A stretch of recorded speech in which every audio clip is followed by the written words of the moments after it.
Hey guys, just doing a quick video entry for Crag Entertainment. It is it, it's a pretty small channel. He doesn't have a whole lot of videos yet, but he seems like a really cool guy, and you can tell by the two questions that he wants answered in videos for his giveaway. Um, uh, the channel is Crag Entertainment. I'll put a link down in the description box. His two questions that he wants answered are first, who is your favorite wrestler, professional wrestler? And second, um, what is your favorite independent film? Starting with first question, my favorite professional wrestler. Now, I've been watching professional wrestling for about 30 years. Um, at my age, I've been doing just about everything for 30 years now. So, um, there's two ways to answer this question. Who is your all-time absolute favorite wrestler, and who is your favorite wrestler right now? So far, from the videos that I've seen, and he himself, and some of the comments, everybody seems to be saying Undertaker's their favorite professional wrestler, and there's a reason for that. He is a legend. I mean, if in terms of an all-time great, Undertaker is at the top of the list. Um, and it's funny because I actually remember, and I remember when he debuted as the Undertaker in the Survivor Series in WWF in 1990. I don't know how many people actually would remember this, but see, I also watched what was then called either NWA or WCW. It was I think it was kind of in that period where it was kind of transitioning into WCW, but it was, originally called NWA. Um, and there was a tag team of Dangerous Danny Spivey and Sid Vicious. Who, Sid Vicious was awesome. I mean, he later went, he had a really good career in WCW. He went to WWF and was known as Sid Justice originally. And then at some point, his name was Psycho Sid. Um, he was awesome. But there was a tag team.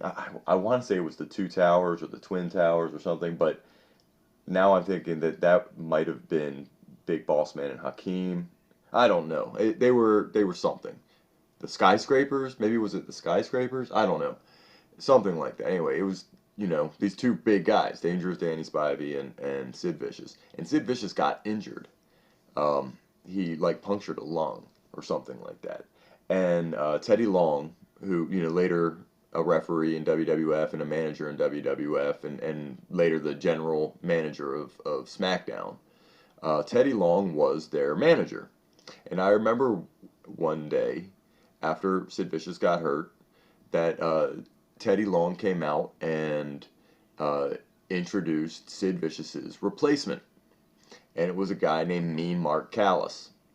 And if you go back and watch that video, it's actually I was just reminded of this the other day on the WWE Network. There's a special slash documentary called The Other Guy. It's about all of those tag team partners of guys who later became huge stars, but they never really did anything else other than being the other guy in that tag team with that huge star.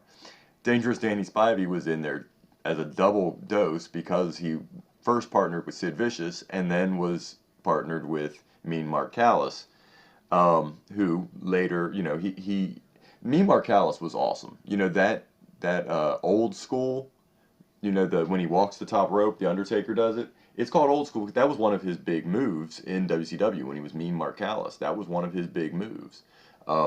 His finisher was called the Heart Punch, and I remember, he was. I mean, it's probably kayfabe, but it's probably just storyline.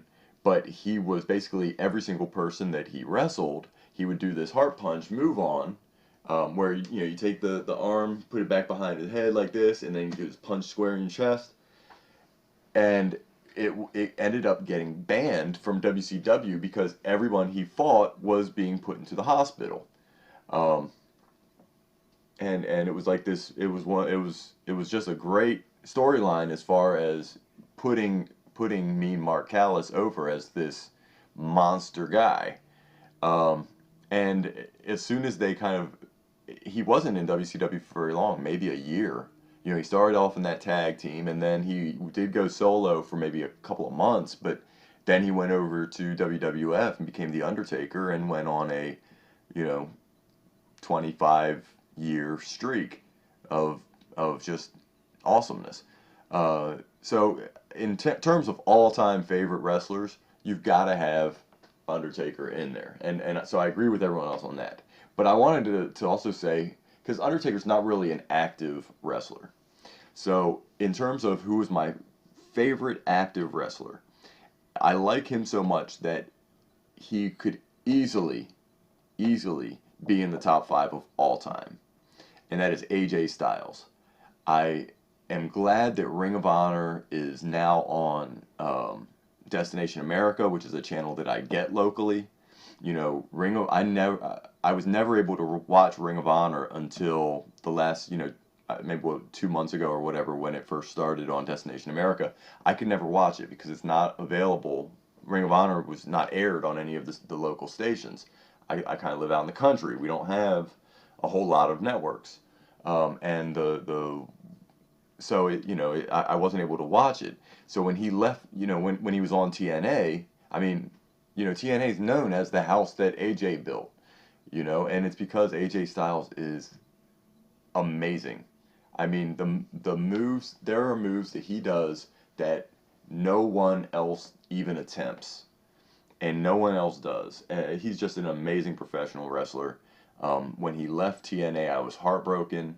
'Cause I was hoping he was going to go to WWF. So far, that hasn't happened. He's back in Ring of Honor again, kind of part-time, it seems. Um, he's part of the Bullet Club with um, the Young Guns, and I love AJ Styles. Favorite professional wrestler, absolutely 100% right now, AJ Styles. And I mean, watch him wrestle if you haven't seen him. He is the he was for years the reason to watch TNA. There was a match. I think it was the first night that when Hulk Hogan and Eric Bischoff took over back about 5 years ago or so, 5, 6 years ago. The last match of the night was AJ Styles against Kurt Angle.